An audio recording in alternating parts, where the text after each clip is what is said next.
ভারতীয় সীমান্তরক্ষী বিএসএফ পর্যটক সীমান্ত অতিক্রম না দেয় সেই ক্ষেত্রে পাহারায় নিয়োজিত আছেন ভারতীয় সীমান্তরক্ষী বিএসএফ।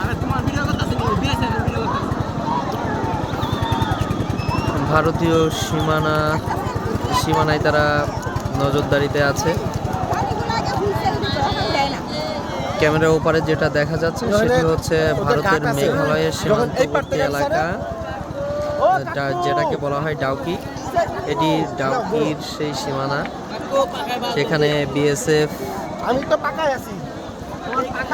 বিএসএফ কিন্তু তাদের সীমানা পাহারায় নিয়োজিত রয়েছে, আপনারা দেখতে পাচ্ছেন।